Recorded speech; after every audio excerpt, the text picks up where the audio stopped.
মজলিসের সম্মানিত প্রধান অতিথি, আমাদের নেতা বাংলাদেশ জাতীয়তাবাদী দল বিএনপির ভারপ্রাপ্ত চেয়ারম্যান, আপনাদের ভাষায় বলি আমাদের ইমাম, জাতীয় ইমাম জনাব তারেক রহমান দামাত বারাকাতুহু গানে দিন এবং এই মজলিসের যিনি সভাপতি বাইতুল মোকাররমের পেশ ইমাম জনাব মহিবুল্লাহ বাকি দামাত বারাকাতুহু,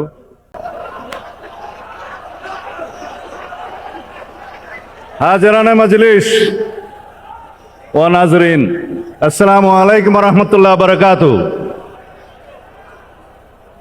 আমি খুবই সংক্ষিপ্ত বক্তব্য দেব। আপনাদের দাবি দেওয়ার বিষয়ে আল্লাহ রাব্বুল আলামিন আমাদেরকে যদি রাষ্ট্র পরিচালনার দায়িত্ব দেন, রাষ্ট্রীয় ভাতা ইত্যাদি কি হবে আমার নেতা কথা বলবেন। আমি শুধু আপনাদের এখানে কিছু কানুনি বিষয় আছে, ওনার সুবিধার্থে আমি কয়েক মিনিট বিশ্লেষণ করে তারপরে বক্তব্য শেষ করব। আপনারা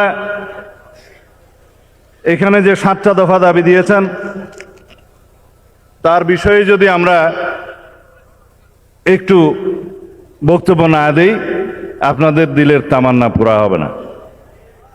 সেই জন্য বলছি, আপনারা 1 নম্বর বলেছেন রাষ্ট্র পরিচালনার ক্ষেত্রে ইসলামী শরিয়াকে সর্বোচ্চ গুরুত্ব দিতে হবে এবং আপনারা ভিন্ন ধর্মাবলম্বীদের ন্যায্য অধিকার নিশ্চিত করার কথা বলেছেন, খুবই ভালো করেছেন। আমরা গণতান্ত্রিক রাষ্ট্রে আধুনিক রাষ্ট্র পরিচালনার যে ধারণা, সেই রাষ্ট্রের সকল নাগরিকদের, ধর্মাবলম্বীদের, ধর্মবর্ণ সকলের অধিকার আচার অনুষ্ঠান নিশ্চিত করার দায়িত্ব অবশ্যই নিতে হয়।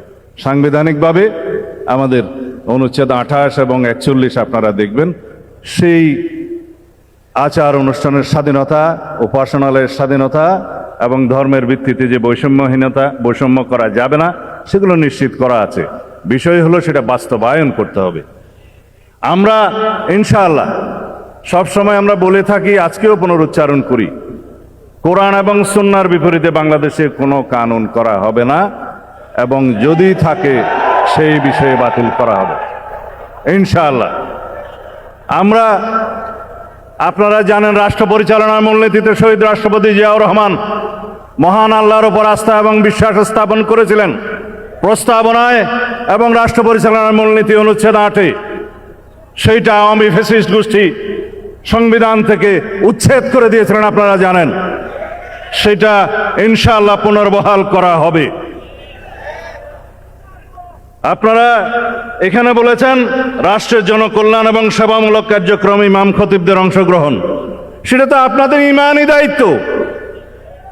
কেউ আপনাকে সেই দায়িত্ব বর্তানোর জন্য বসে থাকবে না, আপনাদের ইমানি দায়িত্ব, আপনারা সেটা পালন করবেন। অবশ্যই রাষ্ট্রীয় পর্যায়ে, ইউনিয়ন থেকে সর্বোচ্চ পর্যায়ে কিভাবে সেটা নীতিমালার মধ্যে নিয়ে আসা যায় সেটা আমরা পরীক্ষা নিরীক্ষা করবো ইনশাআল্লাহ, সবার সাথে আলোচনা করে। তারপরের দাবি আমার নেতা কথা বলবেন, সেটা আমি যাব না। রাষ্ট্রীয় ভাতা কিভাবে কি করা যাবে আমার নেতা অবশ্যই আপনাদের সাথে কথা বলবেন এখনই। আপনারা বলেছেন দাওরায়ে হাদিস সনদপ্রাপ্ত আলেমদেরকে সরকারি মসজিদের ইমাম, খতিব এবং স্কুল কলেজের ধর্মীয় শিক্ষক, কাজী পদে নিয়োগ। এগুলো যদি নীতিমালা এবং আইন কানুনে স্পষ্ট উল্লেখ না থাকে, সেগুলো জাতীয় সংসদে আপনাদের সকলের সাথে আলাপ আলোচনা করে কিভাবে নীতি প্রণয়ন করা যায়, আইন প্রণয়ন করা যায়, সেই বিষয়টা আমরা সেটা আবশ্যিকভাবে দেখব ইনশাআল্লাহ। এখানে তো তালি দেওয়ার কোনো মাহল নয়, সেজন্য আপনারা অন্তত মারহাবা বলতে পারেন।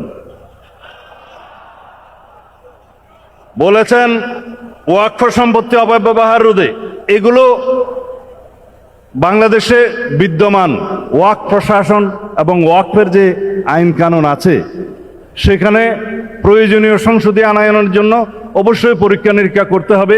এখন এখানে যদি আমরা কোনো কিছু বিষয় বলি অথচ আইনে ইতিমধ্যেই আছে, সেই বিষয়টা অশুদ্ধ হয়ে যাবে। এখানে যেহেতু ওয়াকফ স্টেট এবং ওয়াকফ সম্পত্তি, এটা ধর্মীয় আইন, এটা কিভাবে সুচারুরূপে পরিচালনা করা যায়, বাস্তবায়ন করা যায়, সেখানে ধর্মীয় নেতাদের, ইমাম খতিবদের কিভাবে অংশগ্রহণ নিশ্চিত করা যায়, সেটা অবশ্যই দেখা হবে ইনশাআল্লাহ। তারপরে আপনারা যেটা গুরুত্বপূর্ণ যে কথাটা বলেছেন, উপযুক্ত প্রমাণ তদন্ত ছাড়া ইমাম খতিব মুয়াজ্জেম এবং কোনো আলেমকে গ্রেফতার করা যাবে না। কিন্তু অন্য কাউকে কি গ্রেফতার করা যাবে? উপযুক্ত তথ্য প্রমাণ ছাড়া, প্রাথমিক তদন্ত ছাড়া রাষ্ট্রের কোন নাগরিককে গ্রেফতার করা যায় না। ইমাম খতিব তো বহুত দূর কি বাত। কিন্তু আপনারা দেখেছেন বিগত আওয়ামী ফ্যাসিস্ট, ইসলাম বিদ্বেষী এবং আলম বিদ্বেষী যে ফ্যাসিবাদী অবৈধ সরকার ছিল, তারা দাড়ি টুপির বিরুদ্ধে ছিল, তারা আলেম বিদ্বেষী ছিল, তারা যে কাউকে ধরে নিয়ে এসে জঙ্গি বানানোর নাটক করত। সেই বাংলাদেশ তো এখন নাই। বাংলাদেশের গণতান্ত্রিক নবযাত্রা শুরু হয়েছে। এখানে আমরা সবাই হামসফর, আমরা সবাই একসাথে থাকবো ইনশাআল্লাহ। এই দেশে আইন কানুনের ব্যত্যয় ঘটিয়ে কোনো বেআইনি কাজ কাউকে করতে দেয়া হবে না ইনশাআল্লাহ। তারপরে একটি দুইটি কথা, যেমন ধর্মীয় ও নৈতিক শিক্ষক নিয়োগের ক্ষেত্রে প্রাথমিক পর্যায়ে, সেটা আমরা ইতিমধ্যে আমার নেতার সাথে কথা বলে একটা অনুষ্ঠানে আপনাদের সামনে ঘোষণা দিয়েছিলাম। নৈতিকতা, ধর্মীয় এবং নৈতিক শিক্ষক নিয়োগের ব্যাপারে প্রাথমিক পর্যায়ে এটা অবশ্যই ইনশাআল্লাহ আমরা দেখব। আমরা সেই ঘোষণা আরেকটি মজলিসে আপনাদের সামনে দিয়েছিলাম। তারপরে যে বিষয়গুলো সামনে আছে, আমি বিতর্ক হোক সেরকম কোনো বিষয়ে যাব না। আমরা সবাই রাসূলুল্লাহ সাল্লাল্লাহু আলাইহি ইসলামের মদিনা ইসলামে বিশ্বাস করি এবং আমরা বাংলাদেশে যত ফিরকা ফিতনা আছে এগুলোর অবসান চাই। অবশ্যই আপনারা সম্মিলিতভাবে সেভাবে কাজ করবেন। কোন রকমের যাতে রাজনৈতিক বক্তব্য, আপনারা যে মসজিদের ইমাম, আমরা এটাকে দিন এবং দিনিয়াতের চর্চা কেন্দ্র হিসেবে প্রতিষ্ঠা করেছি। আল্লাহ রাব্বুল আলামিন রাসূলুল্লাহ সাল্লাল্লাহু আলাইহি ওয়াসাল্লামের মাধ্যমে সেটা শুরু করেছেন, প্রতিষ্ঠা করেছেন। এখানে আমরা যেন দুনিয়ার কোনো কার্যক্রমকে প্রশ্রয় না দিই, আপনারা সবাই খেয়াল রাখবেন। আমরা যেন মসজিদকে, ইমামদেরকে, খতিবদেরকে বিতর্কের ঊর্ধ্বে রাখি এবং থাকি, সেটা আপনারা মনোযোগ দিবেন। রাজনৈতিক চর্চার জন্য বহু কেন্দ্র আছে, যাতে কোনো বিতর্ক না হয় সেভাবে আপনারা দয়া করে এই বিষয়টা খেয়াল রাখবেন। আমরা বাংলাদেশের রাষ্ট্রের কাছে অনেক কিছু চাই, আপনারা রাষ্ট্রের কাছে অনেক কিছু চান, কিন্তু রাষ্ট্র পরিচালনার মধ্যে সবচাইতে মূলনীতি হওয়া উচিত আমরা রাষ্ট্রকে কি দিতে পারি। দেশের নাগরিকগণ, বাংলাদেশের সকল জনগণ রাষ্ট্রকে যদি নৈতিক সমর্থন, আইনি সমর্থন এবং রাষ্ট্রকে সুচারুরূপে পরিচালনার জন্য আমরা যদি সহযোগিতা করি, সেটা হবে আমাদের সর্বোচ্চ দেয়া। শুধুমাত্র আমরা সবাই সকল শ্রেণী পেশার মানুষ দাবি আদায় করার জন্য রাস্তায় নেমে যাই, রাষ্ট্রের কাছে চাই, অথচ আমরা রাষ্ট্রকে কিছুই দিতে চাই না, সেটা হয় না। শহীদ রাষ্ট্রপতি জিয়াউর রহমানের শিক্ষা স্বনির্ভরতার মাধ্যমে তিনি খাল খনন কর্মসূচি এবং অন্যান্য কর্মসূচি গ্রহণ করেছিলেন, যাতে রাষ্ট্রের জনগণ স্বতঃস্ফূর্তভাবে বিনাশ্রমে রাষ্ট্রের জন্য কাজ করতে পারে, সেই অনুপ্রেরণায় অনুপ্রাণিত হয়। আমরা সবাই যদি রাষ্ট্রকে দেওয়ার জন্য প্রস্তুত থাকি, ইনশাআল্লাহ রাষ্ট্র আমাদেরকে ভরপুর দিবে। আওয়াজ নাই? আমরা রাষ্ট্রকে দিতে চাই না, আমরা সবাই রাষ্ট্রকে দিতে চাই না, রাষ্ট্র গণতান্ত্রিকভাবে চলুক সেজন্য সহযোগিতা করতে চাই না, সবাই চাই।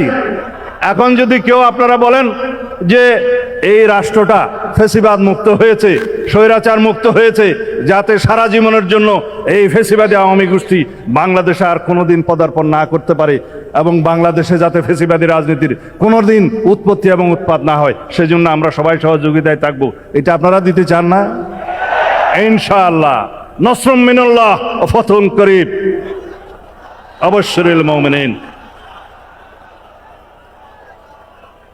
আসসালামু আলাইকুম রহমতুল্লাহ বারাকাতুহু।